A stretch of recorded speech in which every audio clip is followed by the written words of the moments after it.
for the thousands of people still trying to get into the square. Move forward.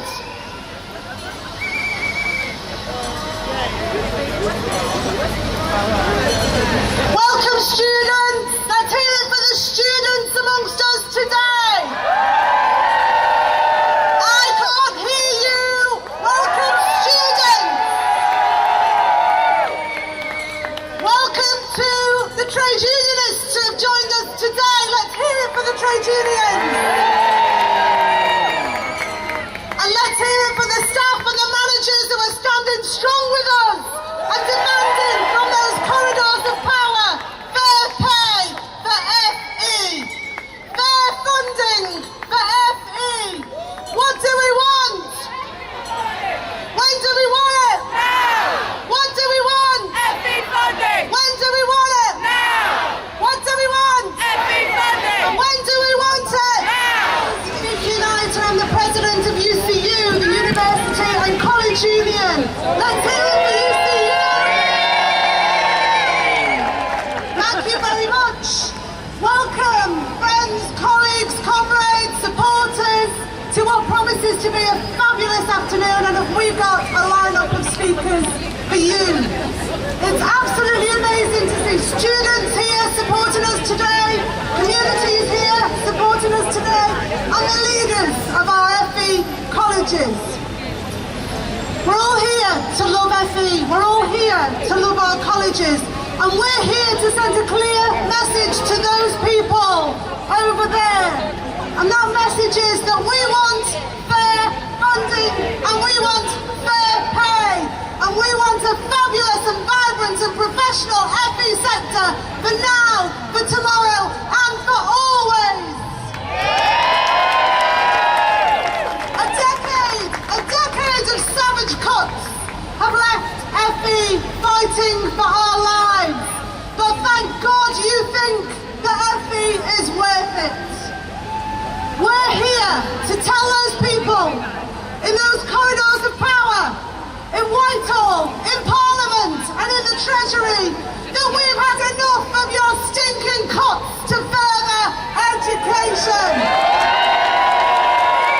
And we're here to tell Theresa May, I nearly said stinking Theresa May then. We're here to tell Theresa May, the Prime Minister, and the Chancellor, Philip Hammond, that if they want a skilled workforce for the future, then they need to invest properly in our colleges and in our students and in our communities, and they need to do it now.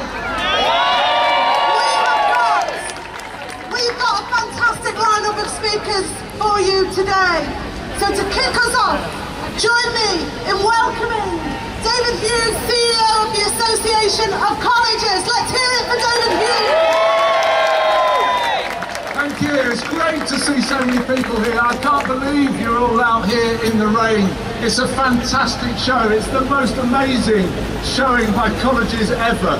We're here to really shout out about how proud we are about what colleges can achieve, and we are making a noise in Parliament. We are sending a message to this government. Theresa May has said austerity's over, so now's the time to invest. We're not after handouts, we're not after just throwing money away, we're after investment. And we know that 10 years of cuts, a 30% reduction in funding for colleges, has had massive impacts on all sorts of people and all sorts of communities. That 30% cut has had three major impacts. The first, and for many of you here, well, you know this all too well, has been a big impact on staff pay. We know that staff in colleges are not paid what they are in schools. We know that's not fair. We know there's no justification for a 20% less funding for staff in colleges compared to schools. That has to change. The second impact is on young people. At 16, the funding goes down by 24% in this country for young people. In our country, 16 to 18-year-olds get 15 hours of training and teaching per week. In Singapore, they get 30 hours. In Sweden, they get 28 hours. Our young people are being shortchanged by this government. We must invest in their future. We must invest to make sure they have the best start possible in life. Their future is our future. And then the third big impact of those cuts over the last decade has been 1 million learning opportunities lost every year for adults. And we know that adults need the training to take the jobs that matter. We know that employers are crying out for skilled people. We know that EU nationals are starting to go home and their skills are being taken away.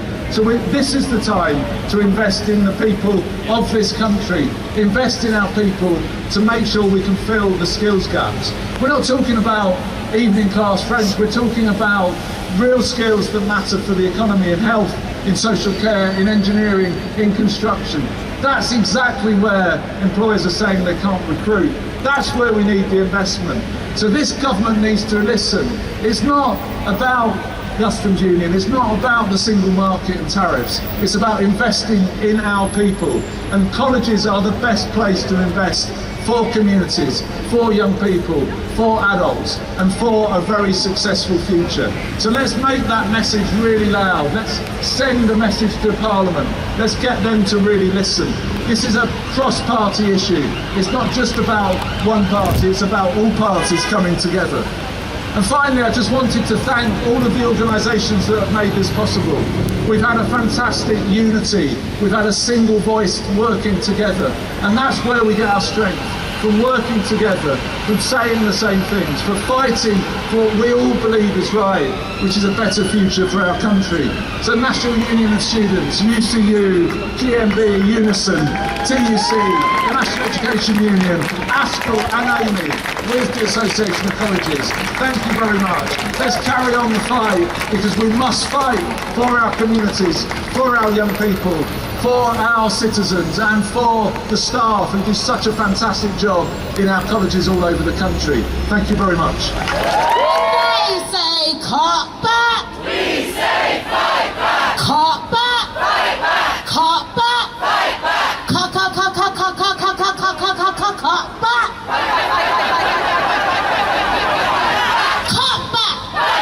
Fight back. When they say cut back. We say fight back. When they say cut back. We say fight back. Cut back. Fight back. Cut back. Fight back. Cut back. Fight back. Cut back. Fight back. Cut back. Fight back. Cut back. Fight back. And Hughes and all those employers who have closed colleges and released staff to be here with us today. David, thank you. Next, I'm delighted to introduce the fabulous, the noisy, the amazing Shakira Martin, President of the NUS.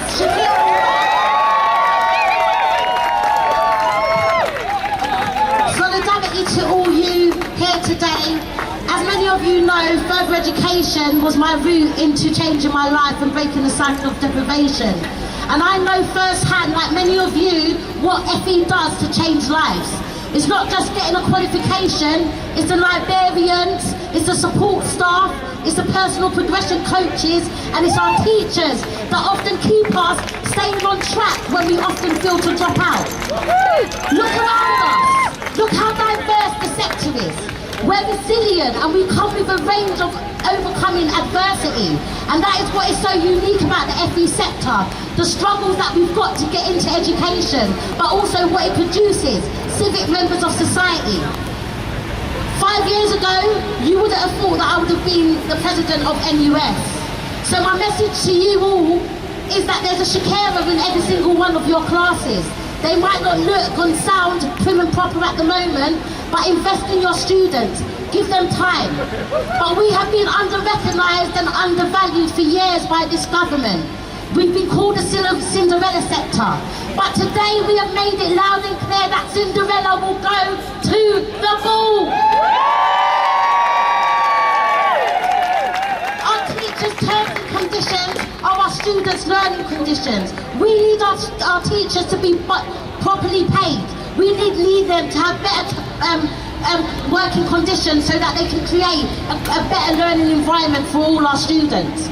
And when I see us stand here today, 4 years ago when I started, if we was to have a protest of a gathering like this for FE, it would be a small bunch of people coming together. But today we have students, we've got principals on the street, and this shows that we are starting to speak up. And I want to personally give a special shout out to Jerry McDonald for closing down his college today and letting his staff and his students. Because you know what, don't get it twisted, since being in LUS I'm understanding more about leadership and management, and it probably wasn't easy for him to close his college, but this is the start of something new. This is the start of the FE party, and long may it continue. So our message is, what do we want? Everybody! When do we want it? Now! When do we want it? Now! Solidarity to you all, I've got your back 100%, and let's keep winning for our students. Now, friends, have we got a treat for you? I am delighted to welcome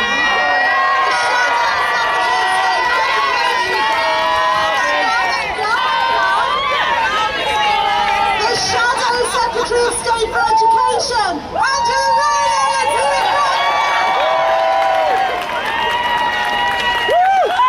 Thank you very much, comrades, and I'm sorry about the weather. It's Manchester style today, I think. I want to say, first of all, what fantastic work that our adult education and further education establishments do up and down our country. And I'm so sorry that this current government does not value the work that you do. They know the cost of everything and the value of nothing.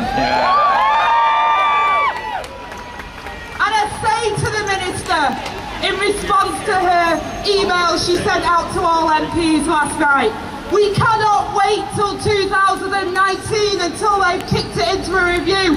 We need the money and investment in our education now. And comrades, if they're not willing to put that investment in our future and in this country's future, then they need to move aside, because we will.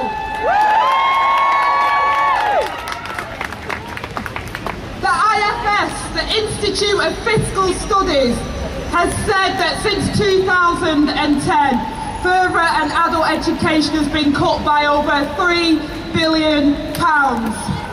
How many people are not getting those opportunities that they deserve because of the cuts to our education? Now, I get told that I spend a lot of money when I go up and down the country and I meet Conservatives.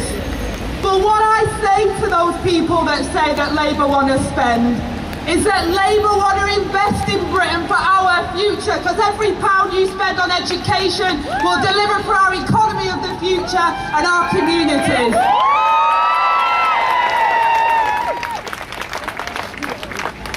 Our country and our children deserve better than managing decline that we currently have in the state of affairs over there with this Tory government.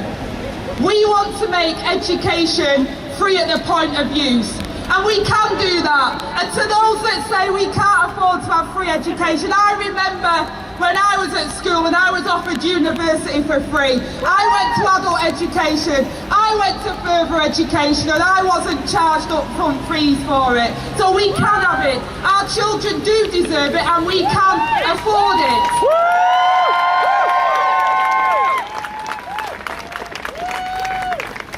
I challenge this government to bring back education maintenance allowance, because we know that those students need that. Our students need that support to maintain themselves in education in our colleges. But this government said no. They're not willing to take the action that our children and young people deserve.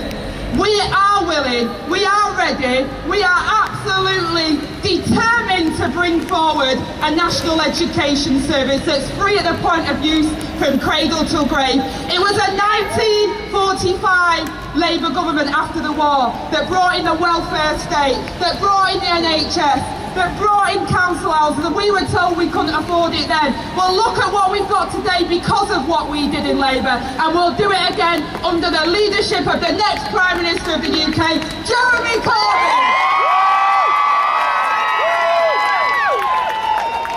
Thank you, Angela. You're proud day in, day out in your fights to defend and to build and to invest in education. So thank you for all that you do.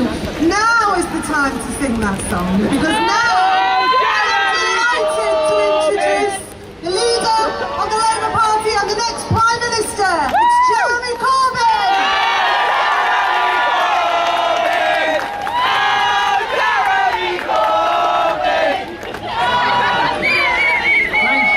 Thank you, and thank you all for being here today. Thank you all for standing up for the principles of education. I support this demonstration because college education is very, very important. It's the pathway to liberation for many of our young people.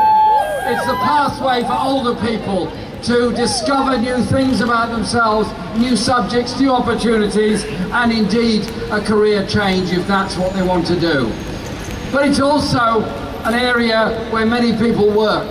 And as a member of Unison and formerly a full-time official of a predecessor union, the National Union of Public Employees, I also pay tribute to all the staff that work in the colleges, the cleaners, the catering, the admin, as well as the lecturers and those that do the research, and the technical staff that are in those colleges.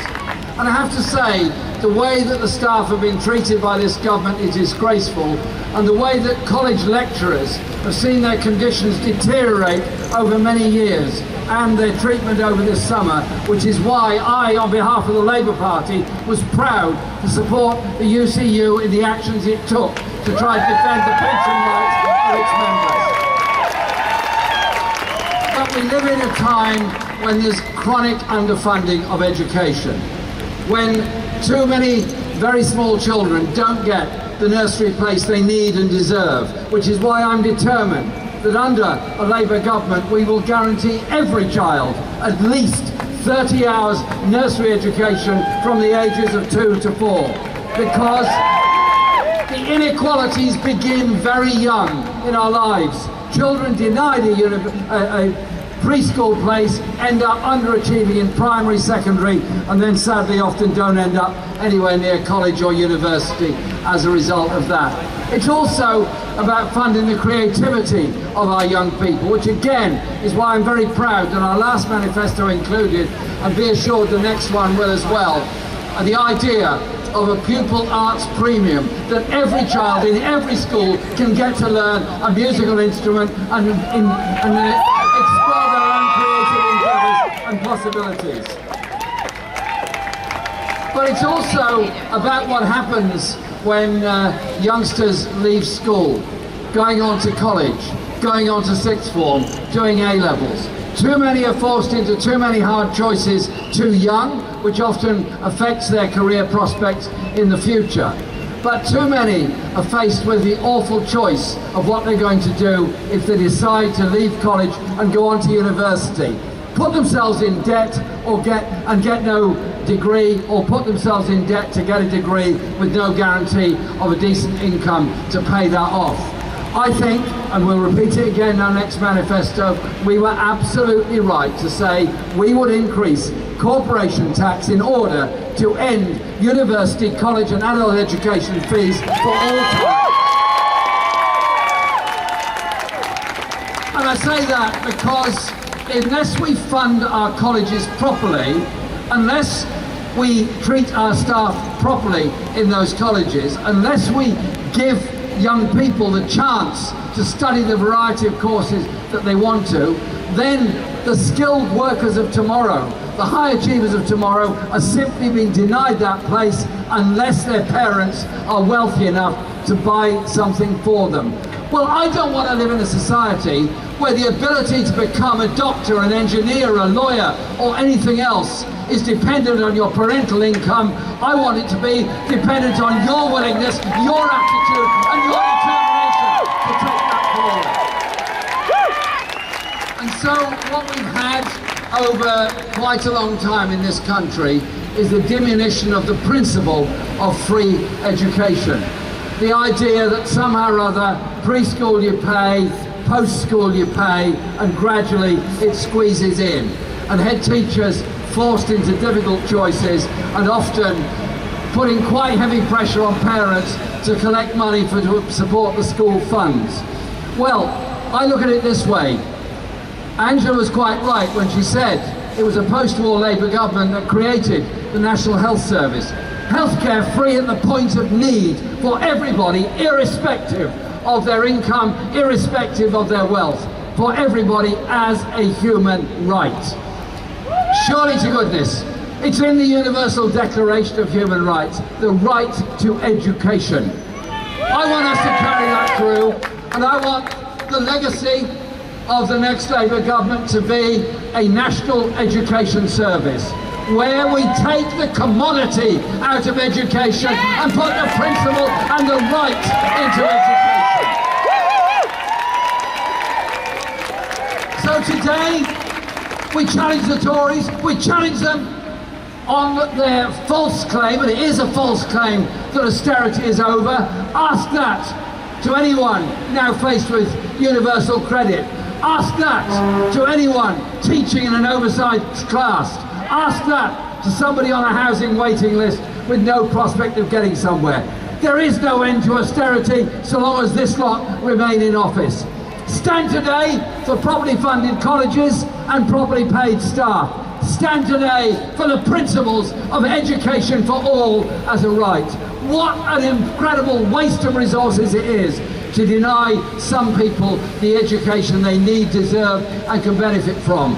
If somebody doesn't get to be a nurse, doesn't get to be an engineer, then they lose, we all lose. If somebody is told that somehow or other taking an apprenticeship is a second choice compared to academics, I say wrong.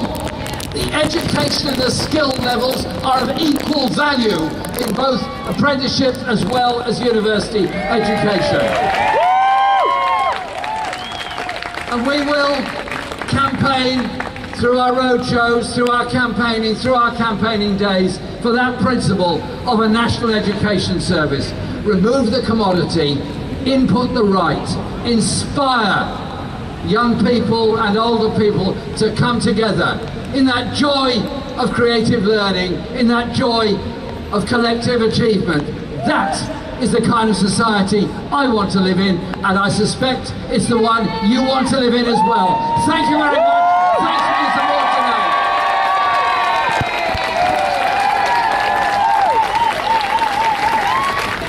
And that's why, Jeremy Corbyn, we stand with you. I am now delighted to introduce cross-party, always, Layla Moran MP, Liberal Democrat spokesperson for education. Layla, you're very welcome. Thank you so much, everyone. I am so thrilled to be here to help us all shout at this government and tell them how much we love our colleges. Let them know. Tell them. Because we value the incredible work that they do. And we demand so much better for them. We demand better than this punitive funding settlement that the Tories have, that demoralises teachers and it shortchanges students, and it needs to stop. These cuts have left colleges delivering courses on a shoestring budget, as if they can actually deliver them at all. These cuts have left excellent teachers. Now guys, I don't know if you know, I used to be a teacher. I have such respect for all teachers, and I can tell you, I don't feel that teachers in schools are better than teachers in FE colleges. We are all teachers together, and we should have been paid the same. It is also a complete disgrace that half of schools and colleges have had to drop foreign languages at a time when Britain needs to be looking outwards towards the world and not cutting that. It's also a disgrace that they are struggling to deliver science and maths. Now, I was a science teacher, so I've got a particular interest in that. But we also know that our economy desperately needs these people right now. And what's the government doing? It's all about good rhetoric, and when it comes to action, there's nothing. By the way, don't you think it's shocking that they didn't send a single minister to speak to you today? Shocking! It is no exaggeration to say that colleges can change people's lives. They are often a way for a student that, I'll be honest, not every child that I taught loved physics, but there were those who went on to a college and thrived and very often did an apprenticeship and still ended up in that field. It is a chance to change people's futures, and it's a chance to open their horizons and their opportunities at whatever time of life that they happen to need that education, and that's what colleges do so incredibly well. So at this moment in time, when this country needs productivity, when this country needs to harness our human resource, why is this government putting it at risk? And I'll end by asking Theresa May a simple question. If austerity has come to an end, the budget's in 2 weeks' time, put your money where your mouth is, fund our colleges properly, fund our teachers properly. Thank you very much. Thank you very much indeed, Layla. Now I'm absolutely delighted to introduce John Richards, the Head of Education from Unison. And it has to be said that UCU are so grateful for the support that Unison have given us for organising for today. So John, you are very, very welcome. Let's hear it for John.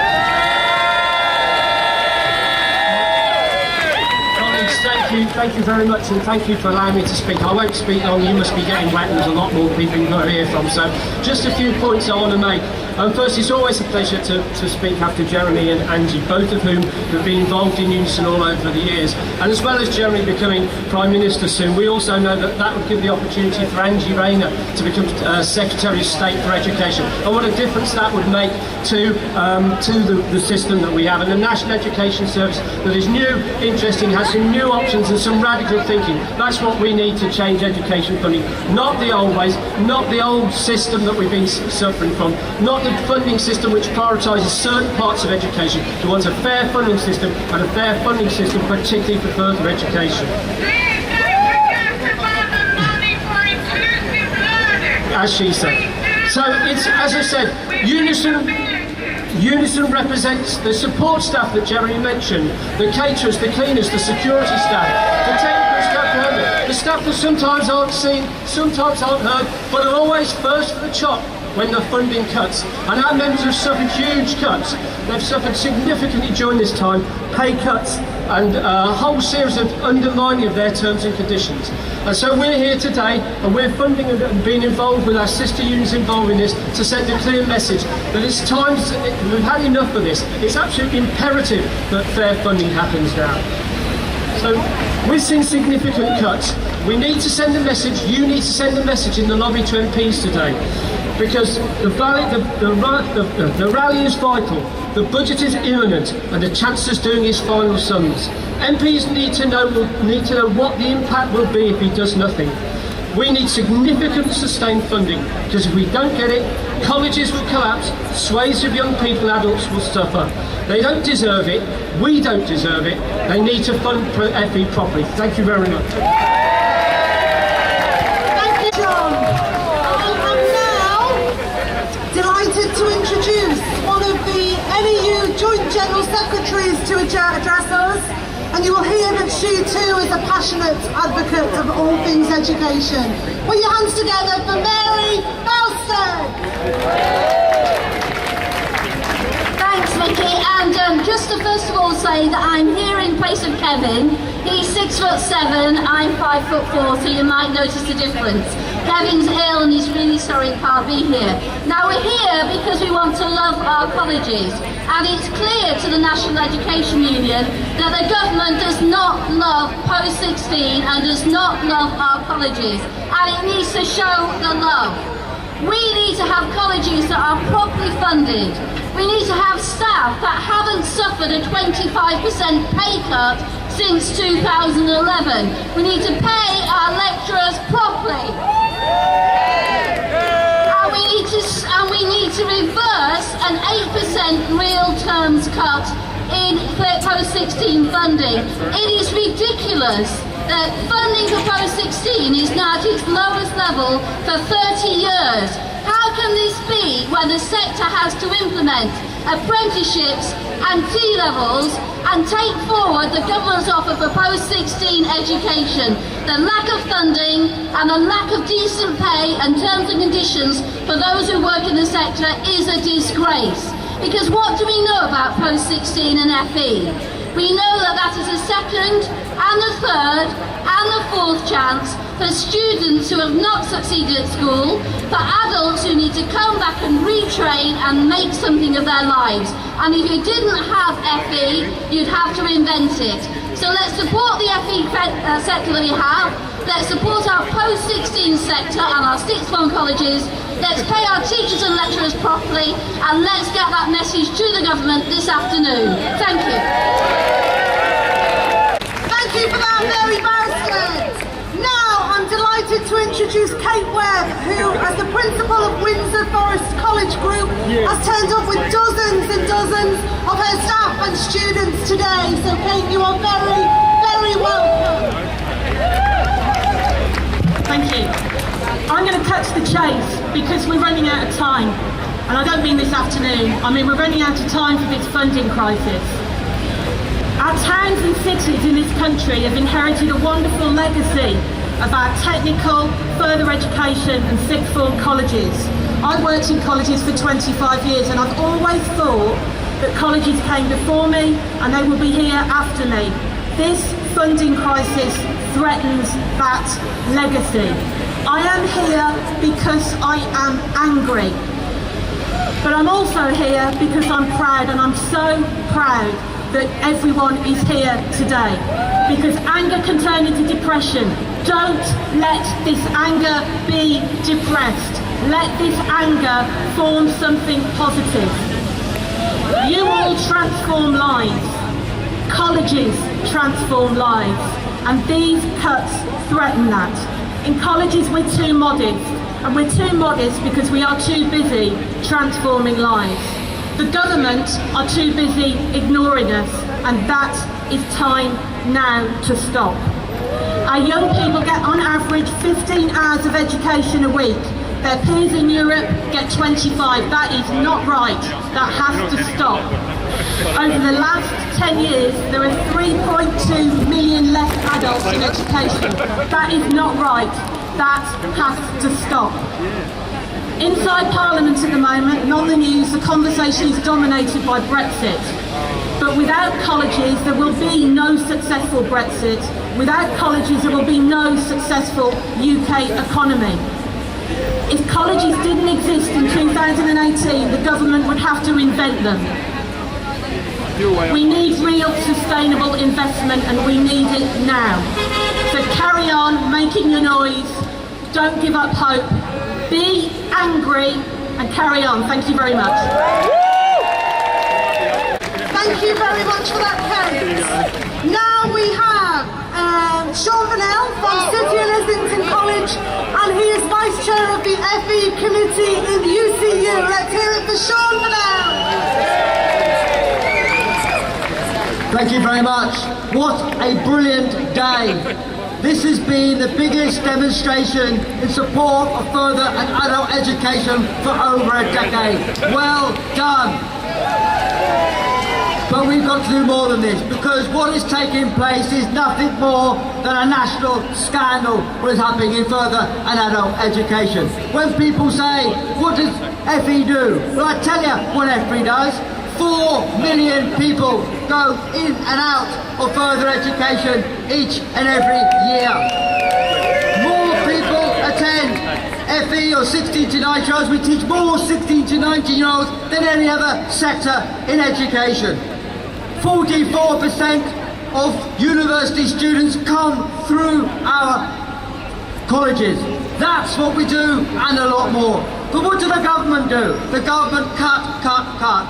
You've seen a situation where in adult education, over 1 million courses have been cut in the last 5 years. 24,000 further education jobs have gone in the same time period. That is a national scandal. And our pay has been cut by over 24%. This can't go on. And I tell you, I can see people's faces, the guys I know.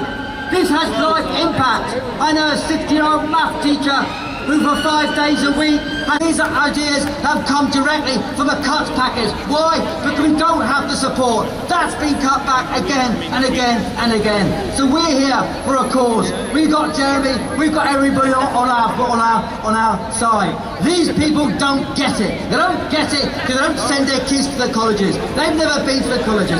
We have to remind them today that we're not going away, we're here, and that's why UCU is balloting its members for strike action. And let me be clear, if you don't give us the money, we'll be striking again and again and again until you do, to get the message. Sorry. Is everyone still okay out there? Isn't it a bit less wet? Why are we here? What do we want? And when do we want it? Excellent. Gavin Cartwright, I'm delighted to introduce you as our next speaker from Southend City College, Birmingham and Unison.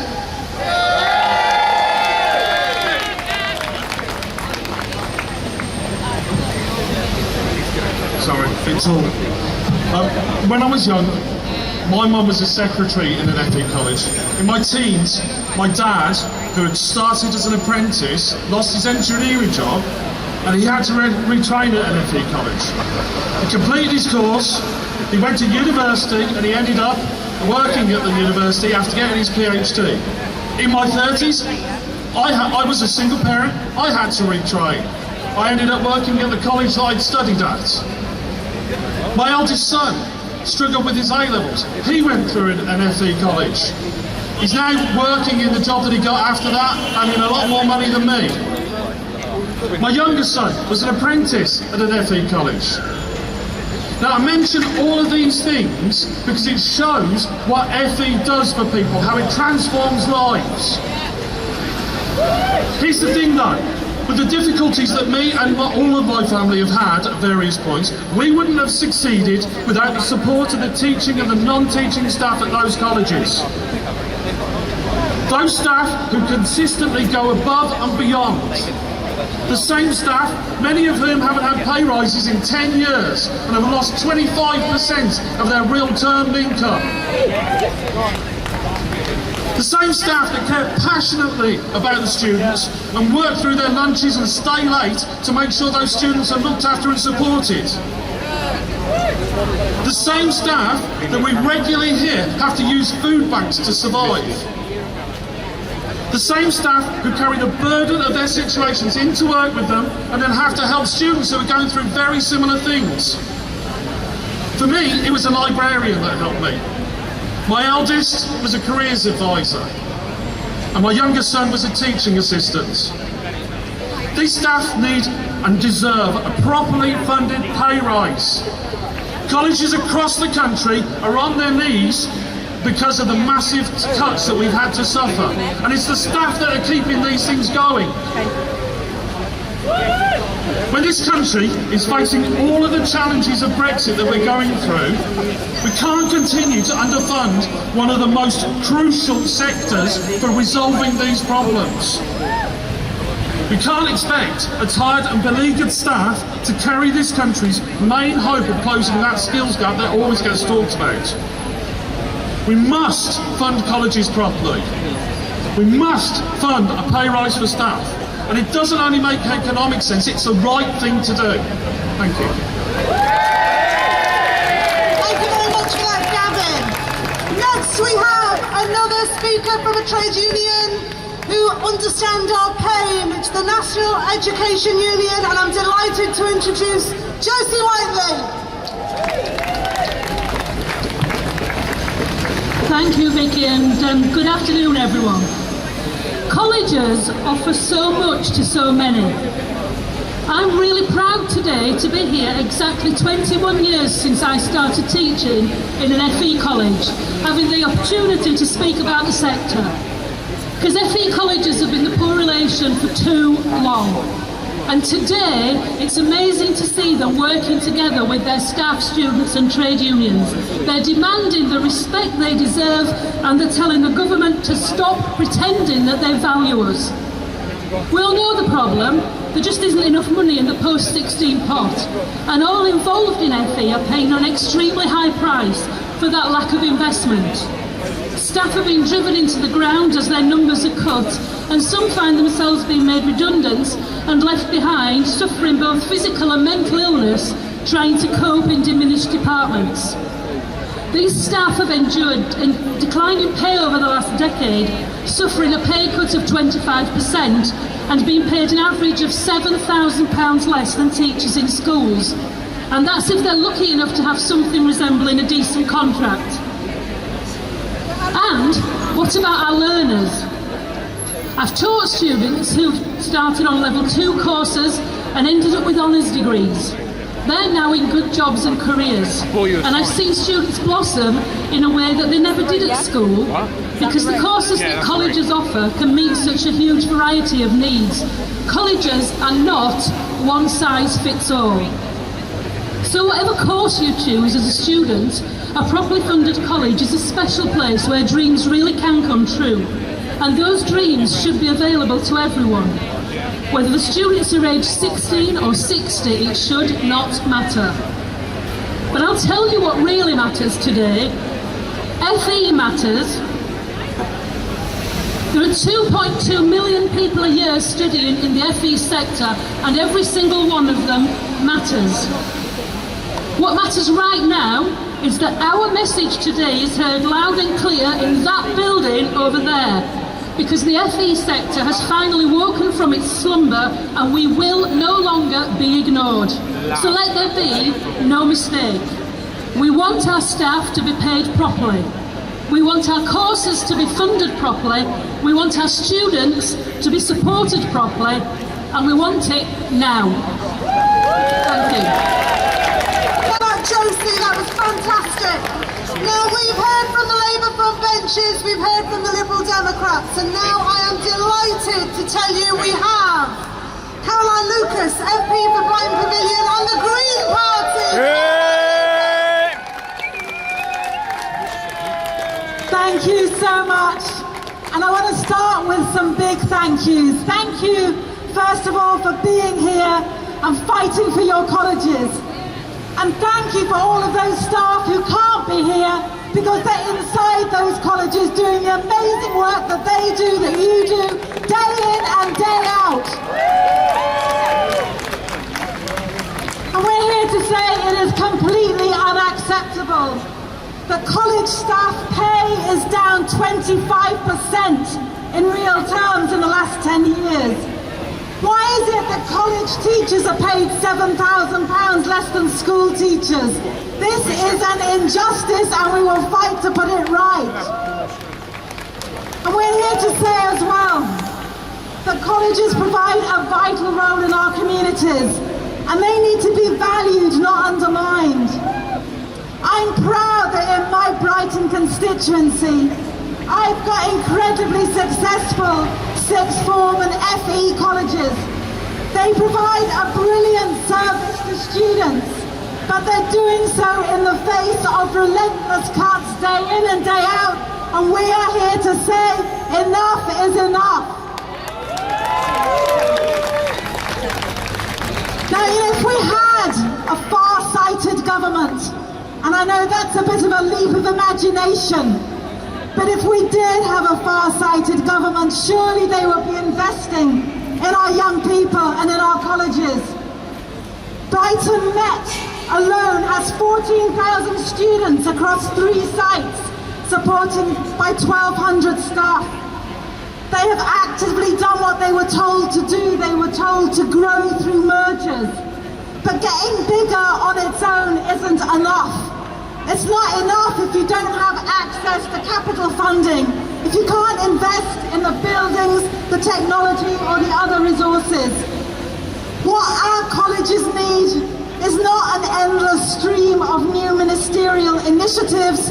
We just want the basic funding that we deserve. So I after this.